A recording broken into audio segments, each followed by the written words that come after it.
Oke, selamat malam teman-teman. Jadi kita mau ngapain Glenn hari ini? Hari ini kita coba untuk mereact komen-komen kritis yang udah teman-teman berikan di kanal YouTube Marhen Ice Project. Luar biasa ya. Ternyata penonton-penonton kita ini kritis-kritis. Meskipun agak klise, tapi nantilah kita coba jawab-jawab ya teman-teman.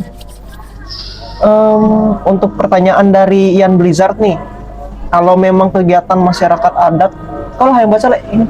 Kalau memang kegiatan masyarakat adat atau tiwa tidak usah melakukan perizinan, lalu bagaimana dengan dampak ketertiban umumnya? Apabila hal itu terjadi, apakah cukup dengan menuntut pihak pelaksana atau pihak keluarga penyelenggara? Mungkin Grad yang ngejawab ya sebagai warga Kalimantan Tengah. Oke, untuk Bang Ian Blizzard, sebenarnya kalau kita nonton ya itu kan di videonya Road to Manusia Merdeka volume pertama jilid yang kedua itu pas Ayu lagi ngomong itu kan konteksnya memang gak secara eksplisit dijelaskan kan Le? Betul. Itu ketertibannya siapa yang ini perizinannya harus kemana, tapi pada dasarnya ritual tiwah ini kan dia harus ada koordinasi dulu dengan kepala adat gitu, kayak damang kalau misalnya di tingkat kecamatan atau mantir adat gitu. Dan bukan berarti nggak ada koordinasi, tapi akan sangat kurang esensinya ritual tiwah jika segala sesuatu tuh harus izin dulu. Apalagi ritual tiwah kan acara keluarga kan, Le? Ya betul. Kayak anggaplah kalau misalnya kita ulang tahun gitu, Le, terus harus izin dulu ke kepolisian atau ke elit-elit politik gitu kan, Le. Sangat nggak masuk akal tiba-tiba kita pengen motong kue, ada polisi di depan kita, anjay. Kita harus bagiin kuenya ke gitu loh. Sangat unik, sangat nggak dapat esensinya. Jadi dan untuk masalah ketertiban, aku rasa ya keluarga cukup nggak harus kita ada izin dulu ke pihak kepolisian atau ke pihak elit politik teman-teman, karena memang di video itu di video Road to Manusia Merdeka volume 1 itu konteksnya itu kita bahas soal elit politik teman-teman. Nah jadi perlu dilihat ditonton lengkapnya gitu biar paham konteksnya gimana gitu. Oke. Aku coba ngebantu Bung Red untuk menjawab ya. Di sini kan ada dua kata penting ya, yaitu ketertiban umum dan berbicara tentang penuntutan. Nah, sebenarnya di sini teman-teman ada sedikit, itulah kenapa kita bilang kemarin dalam video berbahas tentang HAM, kalau berbicara tentang ketertiban umum itu kan berbicara tentang kelayakan, berbicara tentang yalah, aku katakan adalah seluruh entity dan dignity yang ada di hidup ini kan. Nah, cuman di sini yang harus kita coba kita kasih batasan adalah bahwa kalau udah berbicara tentang masyarakat adat atau kegiatan tentang adat, itu dia sebenarnya layak-layak aja dikasih boundaries atau batasan teman-teman, tapi nggak menutup mata itu akan istilahnya akan mengambil hak orang lain. Tetap ada kesinambungan, karena jangan sampai kita terjebak dalam paradoksial begitu. Dan itu mengambil esensi dan keleluasaan masyarakat adat sebenarnya untuk melakukan ritual itu. Karena sejatinya kalau kita mau berbicara tentang adat dan negara, itu akan sangat sulit untuk dijadikan jadi satu kesatuan yang padu. Karena adat dengan kekasannya pun negara dengan banyaklah kita katakan polemiknya.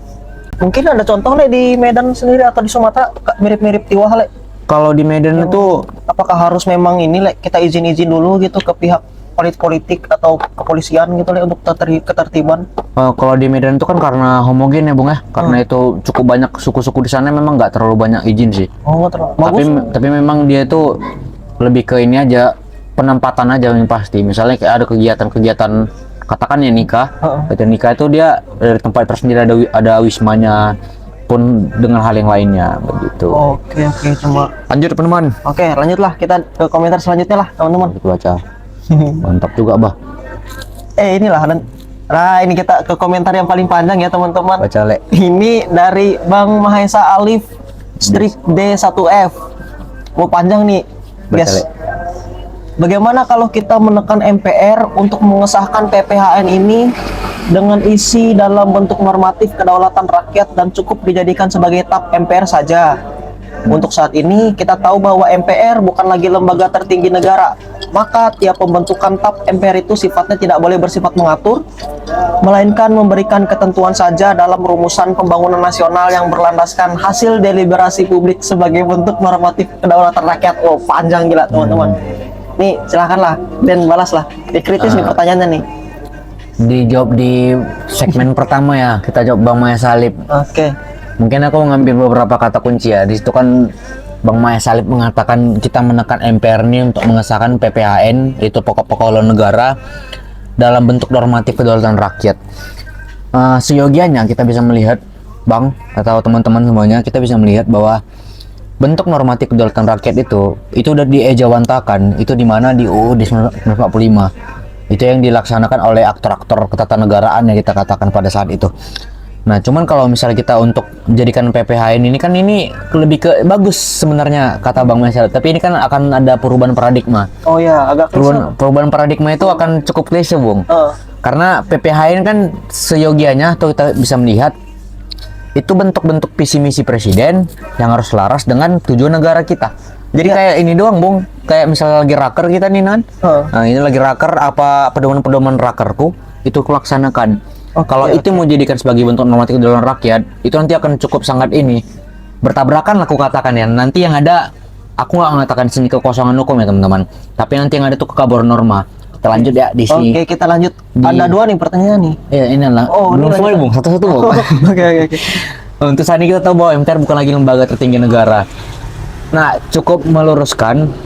Mungkin secara substansial kita dapat katakan iya, aku sepakat dengan Bang Maya Salib ini bahwa MPR bukan lagi sebagai lembaga tertinggi karena aku katakan diaktifasi ya, atau dia udah nggak aktif lagi, Bung. Oke. Ya udah nggak terlalu aktif lagi, dia udah nggak terlalu kelihatan lah perannya.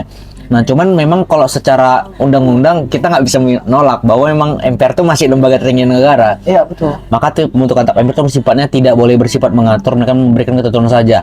Nah, di sini yang sangat bagus. Karena Bang Maya Salib cukup paham bahwa sifat dari tap MPR ini adalah eksekutoir, Bung. Jatuhnya kayak putusan. Oh, kayak putusan. Nah, jadi kayak peraturan teknis dan segala macamnya. Nah, cuman kalau kita telah ya di selanjutnya itu kan jadi setelah sebenarnya adalah mencegah PPHN ini untuk dijadikan sebagai alat mengamandemen UU 95 sebagai batang tubuh seperti kasus GBHN, tapi cukup dijadikan PPHN ini sebagai tap MPR. Dengan tugas kita cukup untuk mengawasi MPR atau bahkan dijadikan oleh kita sebagai alat kontribusi rakyat dalam mengadakan PPHN. Soalnya panjang soalnya. Panjang banget. Yuk kita bedah lagi ya teman-teman. Oke. Nah, di sini Abang tuh cukup menarik ketika mengatakan bahwa kita mencegah ini sebagai alat mengamandemen. Kalau secara aku secara bicara tentang politik ya, secara ya mungkin bahasa politik ya teman-teman. Kalau sederhananya, kalau secara politiknya mungkin sah saja kalau kita mencegah PPHN itu dijadikan sebagai alat amandemen. Nah, cuman ini ada namanya kusebut butterfly effect. Ketika nanti PPHN sudah terbentuk ya, itu kan ada kemarin PPHN dan GBHN segala macamnya. Nah, aku melihat tuh dalam celah-celah paling kecil lah teman-teman. Pola-pola pemerintah kan dia paling ambil celah-celah paling kecil yang nantinya akan jadi lubang besar kan. Nah, disitulah nanti dipakai mereka untuk alat mengamandemen karena memang udah selaras, Bung. Oke. Antara PPHN dan amandemen itu udah selaras. Kan PPHN kan pokok-pokok haluan negara kan. Sip. Nah, pokok-pokok haluan negara ini kan nanti kedepannya akan jadi follow up ketika nanti pemerintah atau nanti penyelenggara negara itu akan melaksanakan pengamandemenan. Dasarnya itu mereka mengatakan ini PPHN-nya. Oke. Kami udah ngomong sama presiden seperti ini. Presiden juga memberikan pernyataan seperti ini dan jadilah amandemen UU 95. Dan di sini yang statement paling kusetuju dari Abang itu adalah kita mengawasi MPR atau bahkan dijadikan oleh kita sebagai alat kontribusi rakyat dalam mengendalikan PPHN. Di sini aku sepakat, cuman itu akan agak sangat klise teman-teman. Karena kalau misalnya kita jadikan MPR sebagai alat kontribusi rakyat, MPR adalah suatu entitas di mana tuh dikendalikan oleh elit-elit ya, oligarki. Kalau kita jadikan MPR atau suatu lembaga atau benda mati deh sekalipun jadi sebagai alat kontribusi rakyat, itu akan sangat sulit. Karena seyogianya cita-cita negara kita adalah menjadikan kita, aku, Grade dan teman-teman WNI semuanya itu menjadi satu kesatuan yang padu. Kalau kita mengharapkan satu lembaga itu menjadi salah satu alat kontribusi rakyat, mungkin memang udah sewajibnya tugas mereka seperti itu. Ya, sudah sewajibnya. Gak usah kita awasi sebenarnya udah harusnya mereka seperti itu. Mereka sadar. Cuman kalau kita katakan dalam mengendalikan ya teman-teman, kata kuncinya PPHN, aku tidak sepakat. Karena memang kita bisa melihat case-nya sama seperti zaman reformasi. Di zaman Soeharto, itu kita bisa melihat juga bahwa memang MPR itu memiliki kekuasaan tertinggi. Apalagi aku juga sedikit menyambung ya teman-teman. Ini akan sedikit sangat nyambung dengan adanya wacana pilkada melalui DPRD. Nah, bisa kita bayangkan kalau MPR katakan ya, aku pun nggak sepakat nih, tapi jangan sampai ini terjadi. Andai kata nanti pilkada dipilih oleh DPRD dan ini kita PPHN juga diawasi oleh MPR, kita bisa bayangkan seberapa overpowernya mereka, teman-teman. Iya. Nah, seberapa overpowernya mereka yang di atas sana. Jadi bukan kita yang bukan kita yang mengendalikan itu, tapi kita yang dikendalikan. Ya, bukan lagi suara kita tapi suara mereka. Tapi aku so far so good lah, Bang Main Salib, cukup kritis, Nah, respect. cukup kritis, respect. Luar biasa penonton Marhaenes memang kritis-kritis ya. Kita lanjut, Bung. Sini, Le, ke sebelah. Ini kan Nah, tuh ada pertanyaan dari Bang Silver Bullet. Silver Bullet. Pakai 5 dia awalnya, anjir. Silver Bullet. Nah, ini bahasa Malaysia nih kayaknya, Le. Negara lain pun tanam sawit, Thailand, Malaysia banyak juga tanam sawit. Tapi tak pernah pun jadi macam tuh, kata abang tuh kan. Oke, itu pas yang Ayu lagi ngomong soal sawit ya. Ya, kalau tak tanam sawit mana ada peluang kerja. Cuma perlu tanam pakai otak. Silakan, Bu. Oke. Negara lain pun tak tanam sawit. Sebentar, kita telah dulu anjir. Pertanyaan singkat tapi anjir membingungkan. Negara lain pun tanam sawit. Gini, Bung. Jadi yang dimaksud abang itu negara lain juga ada tanam sawit, tapi bedanya di kita ini kita nggak pandai ngelolanya. Iya. Karena anjir pengelolaannya. hutan dibabat habis hanya untuk tanam pohon sawit. Saking sefetis, mungkin itu fetis yang luar biasa ya dari pemimpin negara kita ya. Saking cintanya terhadap sawit. Anjir lah. Karena kita ya itulah, kita di negara kita sendiri orang-orang yang mau tanam sawit itu kan membabat habis hutan kan. Tapi mereka nggak tanam kembali gitu pohon-pohon yang seharusnya menyeimbangkan lah, jadi ekosistem itu seimbang. Mereka nggak memikirkan ke arah sana, nggak memikirkan ke arah perbaikan gitu. Bukan berarti salah menanam sawit, itu nggak berarti salah, kita pun butuh sawit gitu. Cuma kalau terlalu berlebihan ya akan merugikan kita juga, karena seperti yang Ayu bilang di video Road to Manusia Merdeka itu, akar dari sawit itu yang nggak bisa menahan, nggak bisa menciptakan lapukan di tanah karena monokotil. Ya seperti inilah pemimpin yang nggak bisa kita hina sekarang lah. Itulah yang di Kuhap yang terbaru. Nah ini kau lah. Oh iya, Bang Angga, anjay. Ini lo. Oke, nanti terakhir untuk Bang Angga ya, kita siapkan.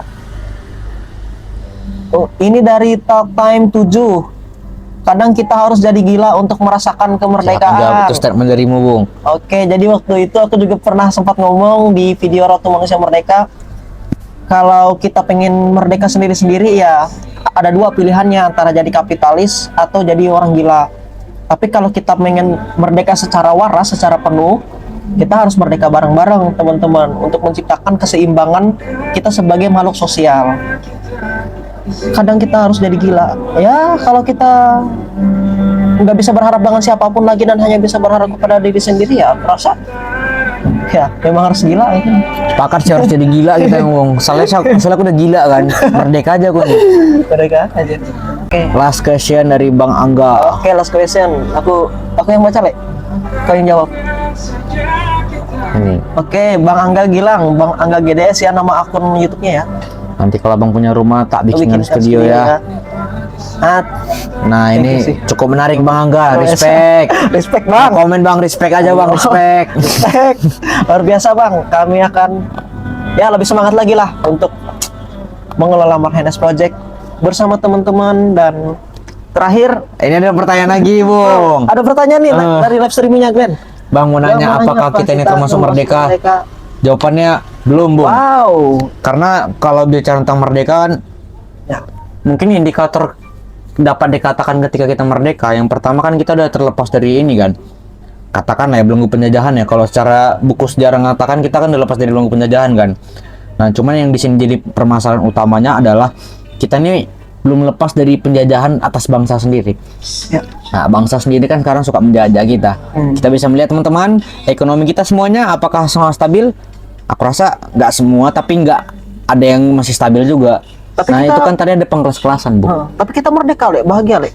Pejabat-pejabatnya tapi. Ya pejabat-pejabatnya merdeka memang. Tapi kalau mau dapat dikatakan merdeka itu ketika kita udah gila sih Bung. Kalau udah gila tuh. Dualistik. Respect. Oke, terima kasih teman-teman. Oh, sebelum ini kita akhiri, jadi kita pengen promosi dulu ya. Nanti teman-teman bisa lihat nih gambarnya di sini. Ini itu ya Dit. Ini kaos Road to Manusia Merdeka ya. Jadi kita ada satu kegiatan di mana kita bakalan diskusi bareng teman-teman yang kritis, teman-teman yang masih waras, masih peduli terhadap negaranya yang kian hari kian gila. Dan kita pengen bukan menyebarkan ini doktrin sih, lebih ke arah penyadaran ya Le ya. Betul. Di Road to Manusia Merdeka. Mungkin Glenn bisa jelasin kegiatan apa sih Road to Manusia Merdeka itu? Kalau kegiatan Road to Manusia Merdeka itu kan kita kan berbicara tentang kan perjalanan kan, perjalanan.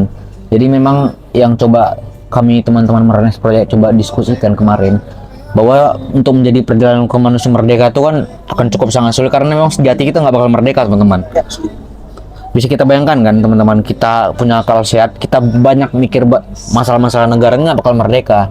Makanya kami coba ngasih wacana baru bahwa bentuk-bentuk penyadaran tuh kan banyak. Nah inilah bentuk salah satu penyadaran yang paling pasti bahwa yang kami bawa nanti adalah manusia merdeka. Manusianya harus merdeka, bukan Manusianya merdeka harus itu harus jadi manusia. Iya, Itu tapi karena manusianya yang harus merdeka. Dan Gitu. selain kegiatan kami juga ada kaos, bisa teman-teman cek ya. Nanti linknya di bawah ini. Di linknya di bawah ini. Di WhatsApp-nya boleh join. Dan teman-teman juga boleh diskusi, nanti aku bakalan bikin di link di deskripsi, link WhatsApp, nanti kita bisa diskusi lebih banyak kok di Marines Project. Itu aja sih teman-teman. Terima kasih. Terima kasih. Adios.